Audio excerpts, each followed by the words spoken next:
you know for a fact there are aliens. Yes, 100%. Our differences worldwide would vanish if we were facing an alien threat. Perhaps we need some outside universal threat to make us recognize this common bond. Welcome back, everyone, to Across the Pond, the podcast that dares to uncover the mysteries lurking beyond the veil of reality. From government cover-ups and secret experiments to hauntings, cryptids, and UFO encounters, we explore the unexplained and the conspiracies that keep them hidden.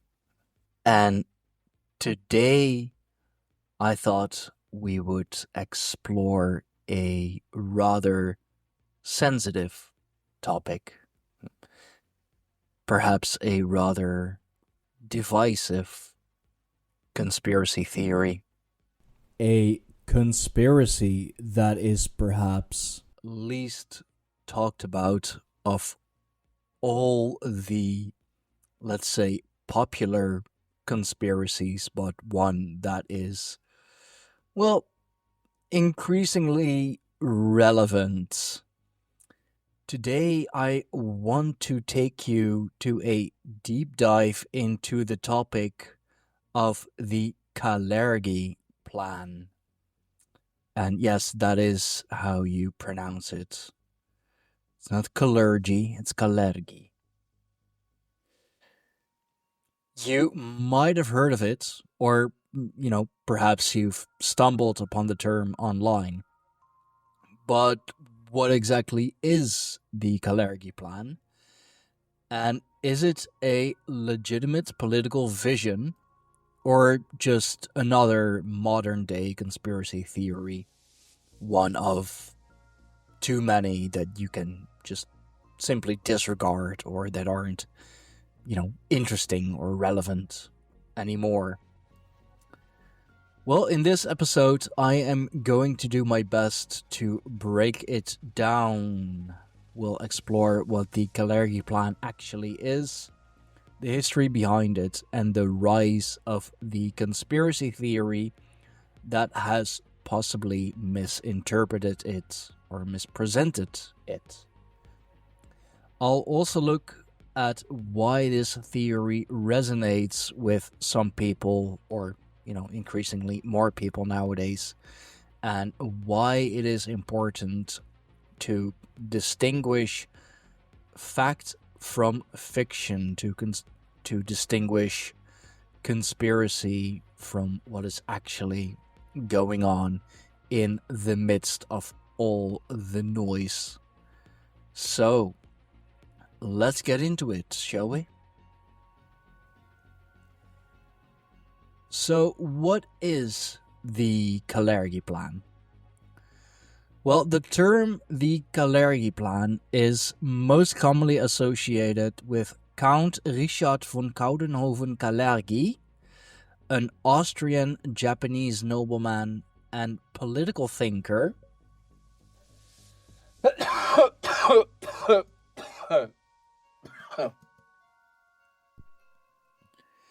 who, in the early 20th century, proposed a vision for a united Europe. His most famous project was the Pan-European movement, which he founded in 1923. The main idea was simple. Europe needed to come together politically and economically to avoid the kinds of devastating wars that had ravished the continent for centuries. His goal was integration, not division. So far, do you agree with it? You'll see that a lot in a lot of, let's say, pro-white circles, no more brother wars. Because that is basically what all the internal wars within Europe are. You know, we are all Europeans.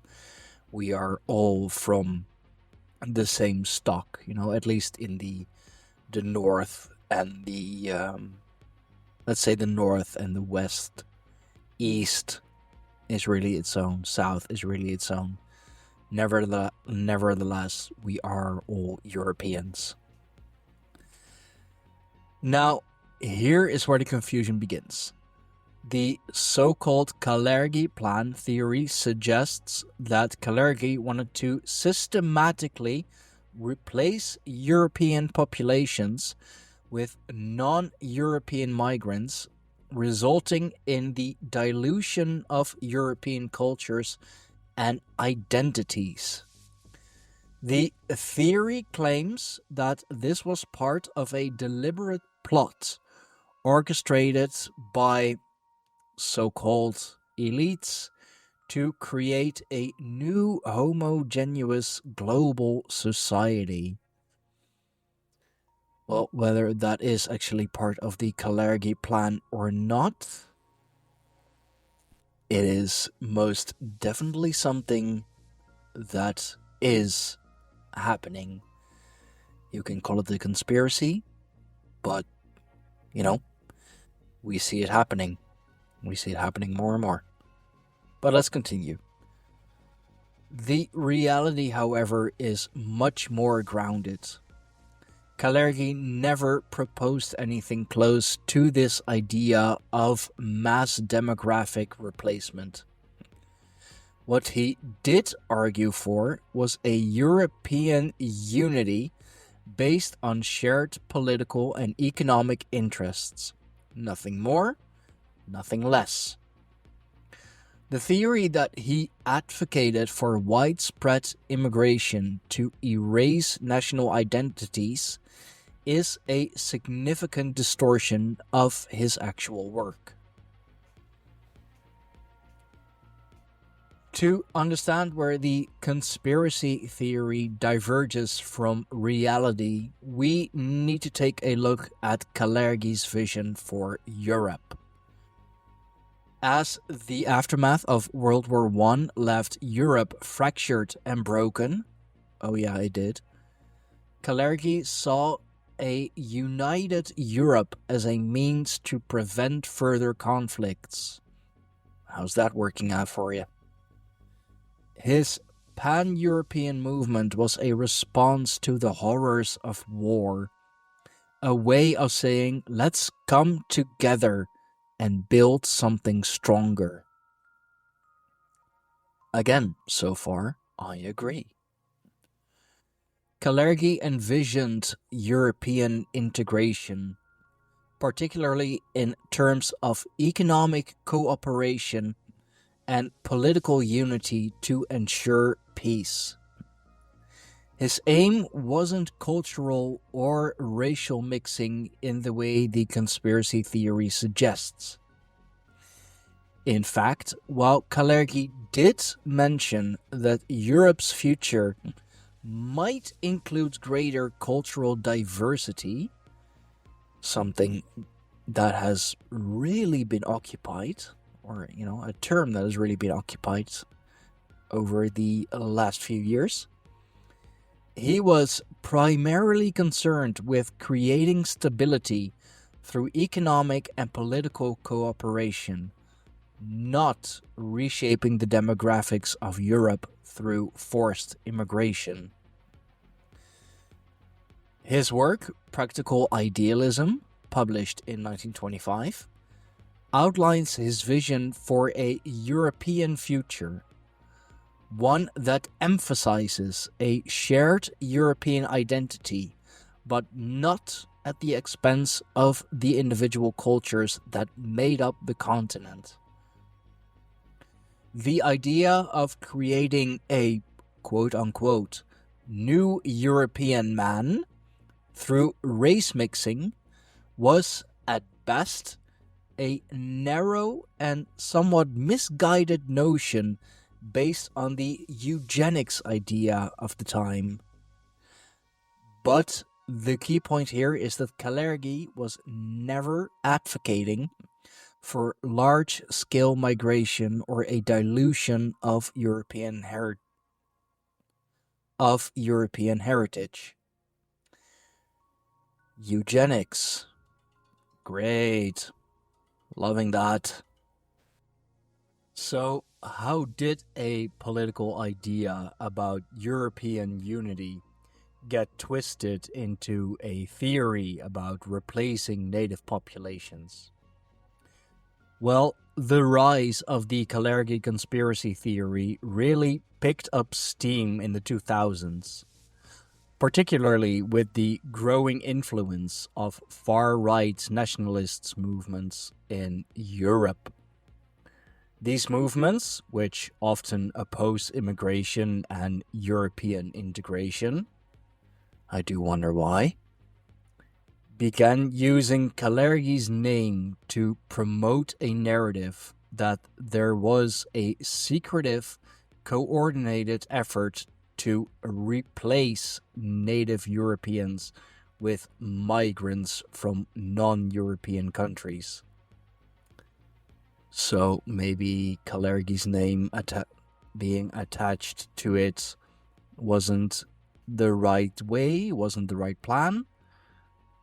But, in the year of our Lord 2025, to say that there's not a effort like that being coordinated would be foolish.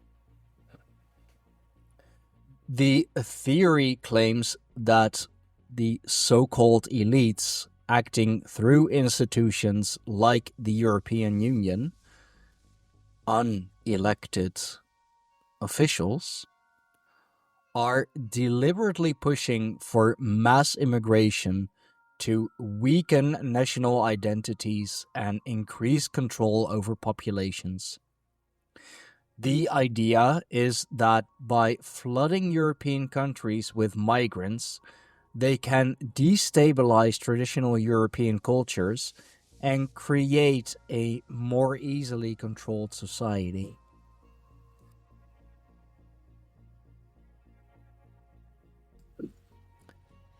I am not sure how at this point that is a theory, because that is, pretty much what is going on.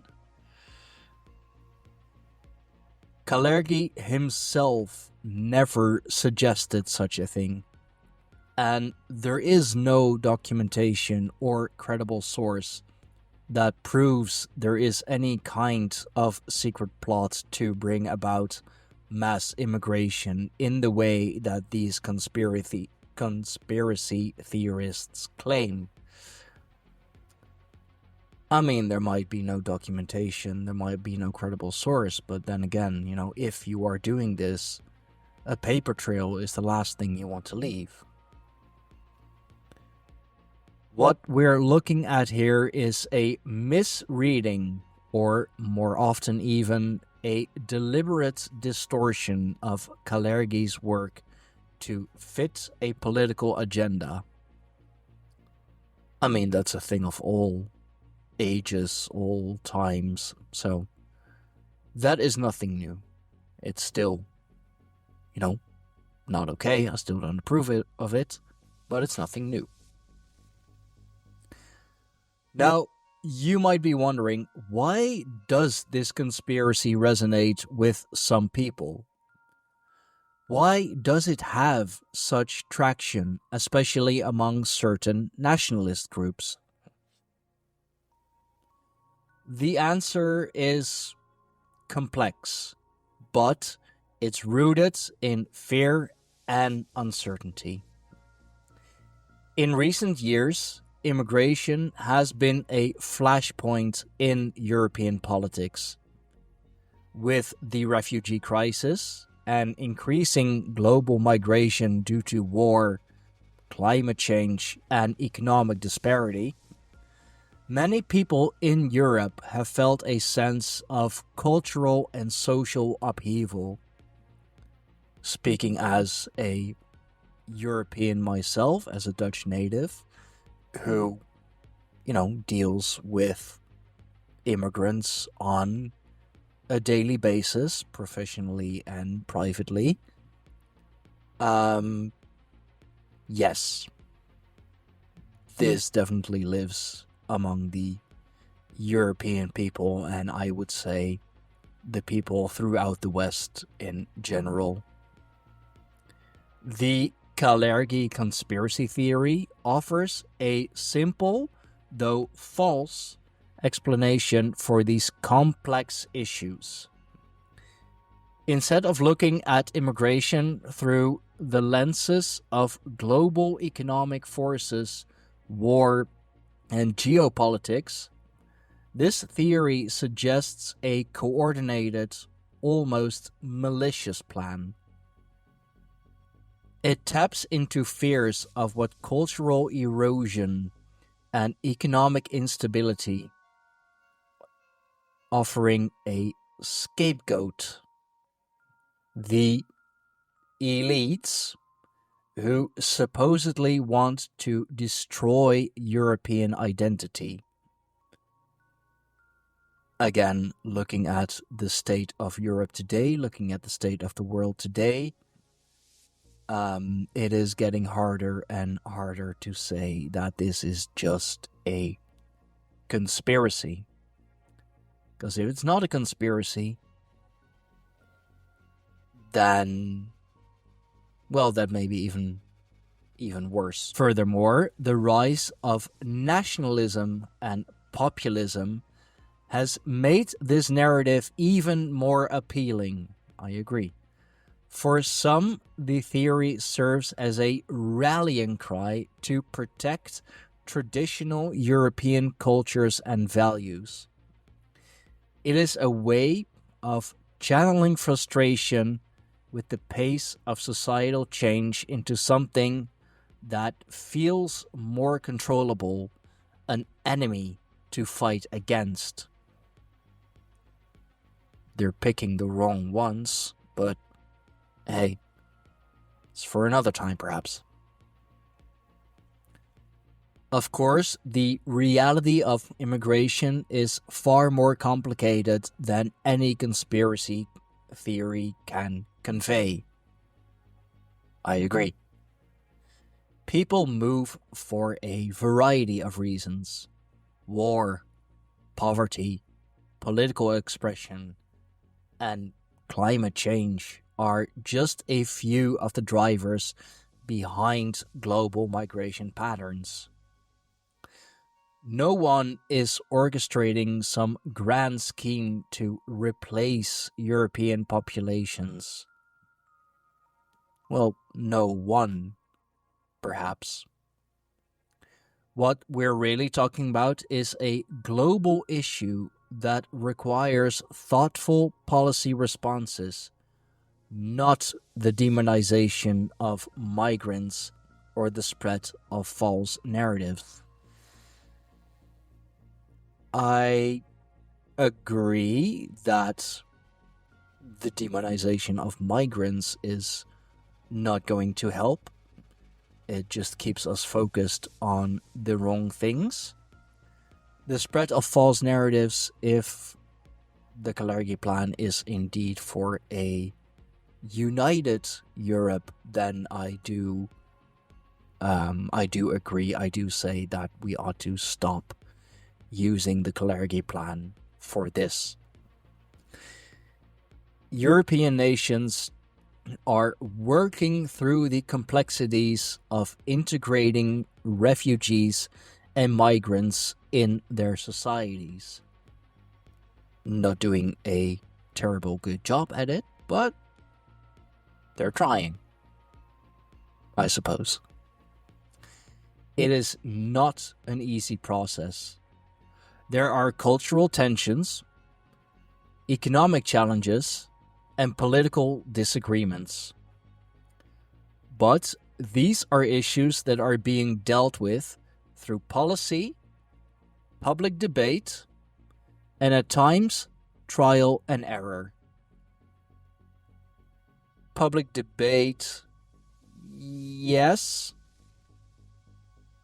but mostly among the public, not really with or to the public. Trial and error. A lot of error. The future of Europe will be shaped by these ongoing discussions about immigration, integration, and the preservation of cultural identity, not by conspiracies. That I do agree with. Maybe not in the way that the scripts that I have been presented with through third-party sources would like me to believe, but that I definitely do agree with. So, what can we take away from all this? The Kalergi Plan, as it's portrayed in conspiracy circles, is a fabrication. I hope so. Kalergi's actual vision was for a united, peaceful Europe based on political and economic cooperation. The theory that he wanted to replace European populations with migrants is not only unfounded, it is a distortion of his ideas for a more integrated Europe. It is crucial that we separate fact from fiction when discussing these kinds of topics. Conspiracy theories can be alluring, but they very much oversimplify complex issues and distract from the real work of addressing the challenges Europe and its people face today. Something that I have written about recently on my personal Substack about how I am just incredibly bored by conspiracy theories. So thank you for joining me once again on this episode of Across the Pond on a very hotly debated topic, very hotly debated conspiracy, if you will, whatever it may actually be. If you found this discussion insightful, don't forget to subscribe to the channel, leave a review, and if you are listening to this on Apple Podcast or on Spotify, do please leave us a 5-star rating. Follow us on all the social platforms across the Pond Podcast. Follow us on all the social platforms at Across the Pond or Across the Pond Podcast, or on YouTube on at Across the Pond YT. And as always, stay curious, be cautious of what you read, what you have been told, and keep questioning. And I will catch you on the next one. Bye-bye.